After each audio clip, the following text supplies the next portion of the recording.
Hi guys, welcome back to my YouTube channel. ಇವತ್ತಿನ ವಿಡಿಯೋದಲ್ಲಿ ನಾನೊಂದು ಸಿಂಪಲ್ ಆಗಿರೋ ರೆಸಿಪಿನ ನಿಮ್ಮ ಜೊತೆಗೆ ಶೇರ್ ಮಾಡ್ಕೊತಾ ಇದ್ದೀನಿ. ತುಂಬಾ ಹೆಲ್ದಿಯಾಗಿ, ತುಂಬಾ ಬೇಗ ಮತ್ತು ತುಂಬಾ ರುಚಿಯಾಗಿರೋ ಅಂಥ ಈ ರಸಮ್ನ ನಿಮ್ಮ ಜೊತೆಗೆ ನಾನು ಶೇರ್ ಮಾಡ್ಕೊತೀನಿ. ತುಂಬಾ ಕಮ್ಮಿ ಇಂಗ್ರೀಡಿಯೆಂಟ್ಸ್ಗಳನ್ನು ಯೂಸ್ ಮಾಡ್ಕೊಂಡ್ಬಿಟ್ಟು ಈ ರಸಮ್ನ ಮಾಡ್ಬೋದು.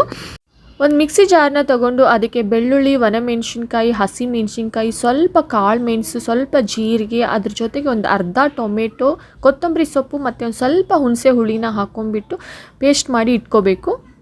ಇಲ್ಲಿ ರುಬ್ಬೋದಕ್ಕೆ ಕಾಯಿ ತುರಿನೂ ಕೂಡ ಯೂಸ್ ಮಾಡ್ಬೋದು, ಬಟ್ ಆಪ್ಷನಲ್. ನಿಮಗೆ ಬೇಕು ಅಂದರೆ ಯೂಸ್ ಮಾಡ್ಬೋದು, ಇಲ್ಲ ಅಂತಂದರೆ ಯೂಸ್ ಮಾಡೋದೇನು ಬೇಕಾಗಿಲ್ಲ. ಹಾಗೆ ಆದ್ರೂ ತುಂಬಾ ಚೆನ್ನಾಗಿರುತ್ತೆ.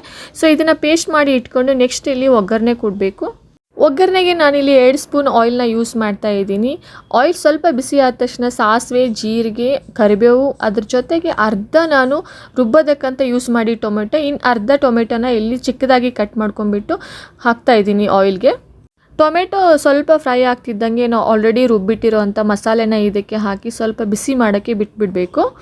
ರುಬ್ಬೋದಕ್ಕೆ ಹಸಿ ಮೆಣಸಿನ್ಕಾಯಿ ಮತ್ತು ಹಸಿ ಟೊಮೆಟೊ ಹಾಕಿರೋದ್ರಿಂದ ಒಂದು ಸ್ವಲ್ಪ ಹಸಿ ಸ್ಮೆಲ್ ಇರುತ್ತೆ.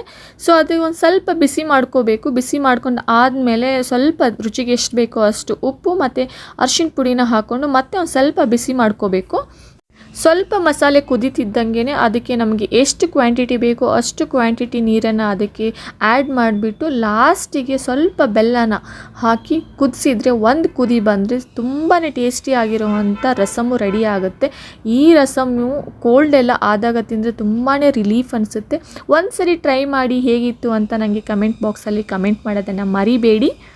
ಐ ಹೋಪ್ ನಿಮ್ಮೆಲ್ಲರಿಗೂ ಈ ಒಂದು ರೆಸಿಪಿ ಇಷ್ಟ ಆಗಿದೆ ಅಂತ ಅನ್ಕೊತೀನಿ. ಇಷ್ಟ ಆದರೆ ಪ್ಲೀಸ್ ಒಂದು ಲೈಕನ್ನು ಕೊಡಿ. ಹಾಗೆ ನಿಮ್ಮ ಫ್ರೆಂಡ್ಸು, ಫ್ಯಾಮಿಲಿ ಮೆಂಬರ್ ಜೊತೆಗೆ ಶೇರ್ ಮಾಡೋದ್ರ ಮುಖಾಂತರ ನನಗೆ ಸಪೋರ್ಟ್ ಮಾಡಿ.